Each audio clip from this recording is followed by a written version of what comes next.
Welcome to Forward Ever, Leading in Challenging Times, presented by Worth Wealth Management, a weekly conversation with area leaders about how to persevere during uncertain times. Now here's your host, Gary Shorman. Hi, and welcome to Forward Ever, Leading in Challenging Times. Good to have you listening along today because when you look at things that happen, all of a sudden the clock starts ticking. And believe it or not, we are 1 year into what the state authorized is a combination between Fort Hays State University, North Central Kansas Technical College, and the Northwest Kansas Technical College. Merging them together is going to be one of those challenges. And the guy that's up for the job has been selected from across the country. It's Dr. Peter Leipson. And Peter, thanks for being on our program here today. Gary, it's a pleasure to be with you. Thanks so much for having me. So I'll ask you in a little bit what caused you to take on a challenge like this. But before we go to that question, where are we in the actual process of the merger of these three entities? Yeah, so it is not quite a merger. The technical term is affiliation. And I should explain a little bit for listeners just what that means. It means that the three schools, three institutions will remain separate. So they'll have their own faculty, they will have their own facilities, all their assets and debts will be their own, but they will be knit much more closely together. And for those who want to get into the details, the governance structure will change a little bit so that the Kansas Board of Regents will be the governing body over all three institutions, and the presidents of North Central Technical College and Northwestern will report to the president of Fort Hays State University. So that's the what. And I'm sure your readers are probably familiar with the why, and the goal is to create more opportunities for students, for communities, and for the businesses of Central and Western Kansas. And by formally affiliating in this way, I think the presidents can take the really collegial, cordial, respectful relationship they've enjoyed with one another and make sure that that endures over the long term, not just while they happen to be sitting in their offices. Now, Peter, let me ask the next question is, how did you get to this spot for wanting to do this?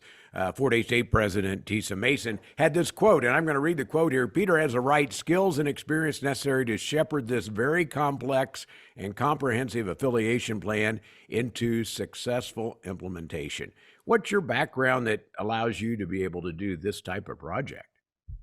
Yeah, so I can tell you a little bit about the specifics of my background, but I would say that for the last 10 or 15 years, I've really been working in educational innovation. And I think that that's probably what was attractive to the presidents. So I had spent a large part of my career in independent schools, interestingly, and so was a faculty member and then the dean of faculty at an independent secondary school outside of Boston. After which I was recruited to be the head of Bard College at Simon's Rock. And Simon's Rock is a part of Bard College more generally. It's set on 275 acres in Western Massachusetts, and it's the nation's only residential early college where students leave high school after the 10th or 11th grade to begin a really rigorous program. About half stay on for 2 years, and then half stay on for 4, receiving their BA. So the motto of the place was sort of high school dropout, college graduate. That was informally. When I left Simon's Rock, I then became the chief academic officer of a new and quite innovative graduate school of education that was competency based, and was the founding chief academic officer and was instrumental in both designing and gaining approval for that process. So, there have been a lot of things that I've been interested in that have been kind of on the vanguard of educational change. And so what attracted me very much to the affiliation was the prospect of institutions combining for the right reasons and in the right way. The president's made really clear to me that the reasons for this affiliation had nothing to do with financial stress or any outside pressure, which was great because there are a lot of institutions that are in that situation. They said, this is something we want to do because we think it's going to make things better for students, for the communities, and for businesses. And I thought, this is this great chance to kind of do affiliation right. And that for me was really compelling. Well, what's interesting about your background is it ties in. Most people think you're from the Boston area, I am. and think of Boston as this big city, but there's some very rural parts of Massachusetts that also tie in that aren't dissimilar at all from what we're going through here in Western Kansas, trying to grow the university system and, frankly, the educational system to help students in our area. I think that's exactly right, Gary. And in fact, the western part of the state is much more rural and you know has some of the same challenges, I think, that um, Western Kansas does. Well, one of the things that you do, and this may tie into, I'll use a sports analogy here. We're big Kansas City Chiefs fans, obviously. You may be a fan from somebody else, but we don't want to go there. We don't want to get off on the wrong foot here. That's right. But if you're a coach, you're coming into this from the outside, which has some advantages. You're looking at this from a brand new perspective. You see maybe the bigger picture of this. Do you have a playbook that goes along with what you're looking to do to get this started and get the affiliation moving forward, maybe on a better, faster pace? Um, so I'm tempted to say the answer to that is a little bit yes and a little bit no. So the presidents and the affiliated institutions have done a lot of work so far setting up the process of affiliation. So it's not like I'm coming into a blank slate and having to create the process entirely anew. We have lots of affiliation teams. Each one of those teams has a charter with very specific deliverables on a timeline. So all that has been set up. In terms of a playbook, though, I would say more that I have a toolkit. So one of my responsibilities as the chief academic officer at the Competency-Based Graduate School of Education was really coming up with and employing strategies to design the program. And so I have, a fairly deep background now in design thinking, and even just recently took a number of the leaders of affiliation teams through an exercise that I think will help them to become more imaginative and to get their groups collaborating towards some new ideas. One of the challenges I know is, and I've had a chance to interview each of the presidents of each of these institutions, talk about what they want. Everybody's on the same page of saying, hey, this is a great idea. But within that, I know, and they haven't said this, but I know there has to be some silos of things where, this is what we do. We want to keep doing it this way. This is the way we've always done it. How do you break down some of those barriers to say, hey, we don't need 3 different basket weaving classes. We need one, and you're the best at it. So how do you break down those barriers? Well, I think one thing that's been really helpful in breaking down some of those barriers is the president's constant insistence that the North Star is the experience of students, businesses, and communities. So they have been very, very deliberate and really explicit in saying what we're looking to do is not what's best for our institutions, either as a group or individually, but rather say what's best for students or what's best for the communities. And they've been so insistent on that they have made really clear that they want ideas that may be really outside of the box. We've been having all these analogies about upsetting the apple cart and destroying the apple cart that may not necessarily be in the best interests of any of the institutions, but nevertheless sort of focus on that North Star. So I think one is the leadership that the presidents have been presenting and really insisting on. The other is fostering relationships of trust among the employees of the institutions. So one of the great things is they're now starting to work together in ways that many of them never have before. And I think there's a huge sense of willingness and interest in the affiliation. But one of the things that's hard is when you don't know people from the other institutions, there's a little bit of suspicion and you tend to be a bit protective. And we're starting to break those down as those implementation teams get together. You mentioned students. How are students involved in this? Because it's one thing I know the students need this. It's another thing to pull the student in and say, what do you need out of this? How are you involving that side of the equation? Yeah, that's such an important question. And I think often it is the case that folks who are employed, whether faculty or staff, think that they understand the needs of students when in fact they might not nearly as well as the students themselves. So for those implementation teams that are really concerned with the student experience, there's one focused on student success, for example. There's one focused on general education. Part of the teams, membership in the teams, will be either students or fairly recent alums, so that we'll have their voice as the teams go about doing their work, coming up with ideas and implementing them. So we really, I mean, I think it's really crucial to have the people who are closest to the situation be able to give their input.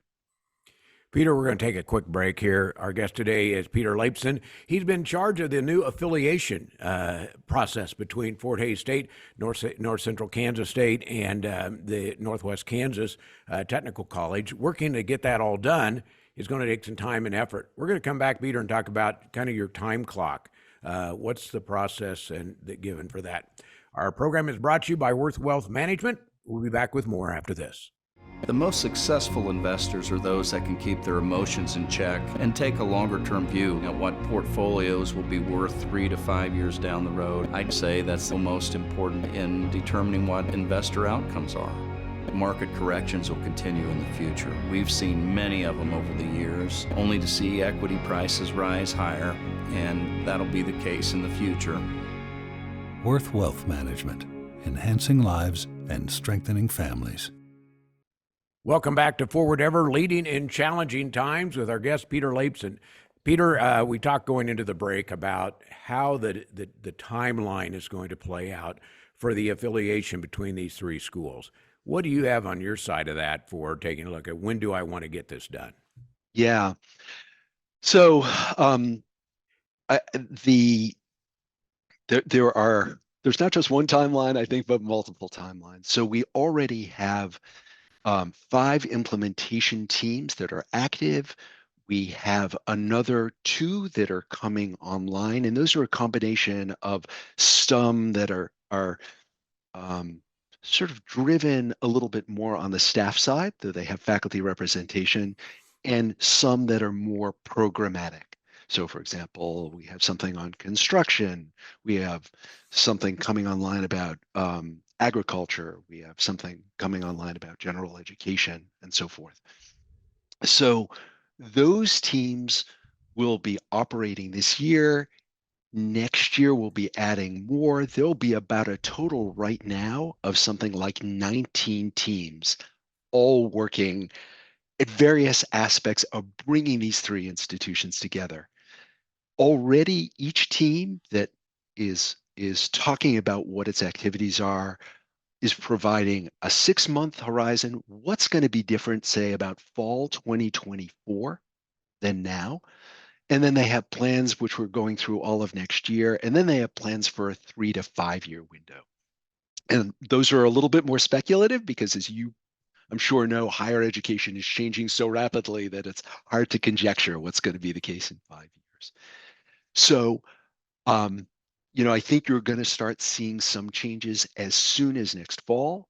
You're going to be seeing more changes by the fall of 2025 and even more in the years going forward. And I think the presidents would say the work of the affiliation is absolutely ongoing. It's not as though it's, comes to an end. I think they're looking for ways to knit the 3 institutions even more closely together. So you come at it from, again, a different perspective, but what is this something that's going to happen more and more across our country as education changes, as it all evolves into, you can call it post-COVID, you can call it the ability to, like you and I are talking on Zoom, to be able to bring people together in entirely different ways. That didn't even talk about the artificial intelligence side of things, on how that plays different roles in things. Is this something you see more and more going to happen with this type of affiliation, combination, et cetera? I do, for a couple of reasons, some of which you've already mentioned, the ability for institutions to come together virtually.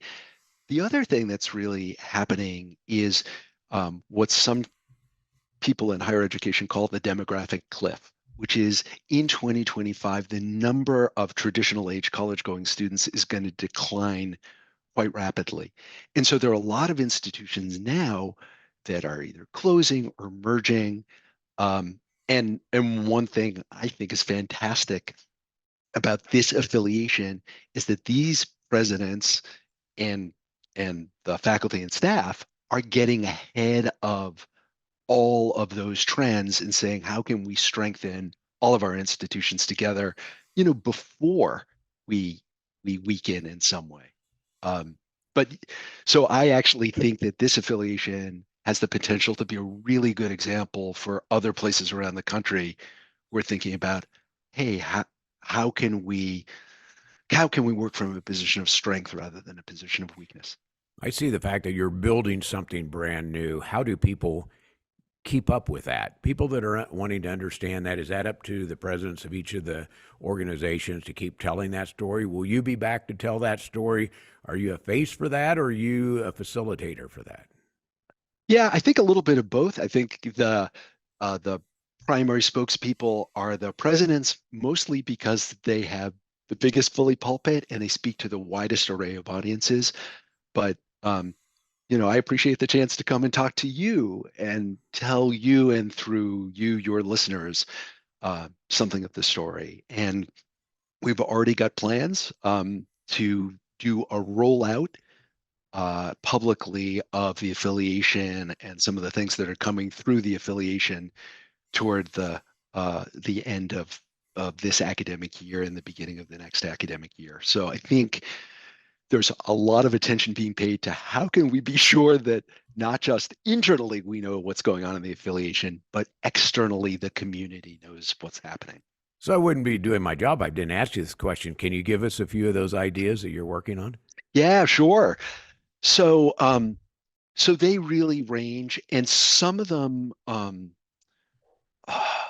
may feel like a little inside baseball or a little granular. But so, for example, one of the implementation teams has really been creating seamless nursing pathways for students who are at the technical colleges to not only become registered nurses, but to get the BS degree in nursing and then go on, if they wish, because Fort Hays offers the doctorate of nursing. The construction team has created this really intriguing new pathway for students at the technical colleges who are focusing on either construction or carpentry to come and get their degree at Fort Hays in construction management. So a lot of it is just aligning classes, making sure that the requisite prerequisites are all satisfied.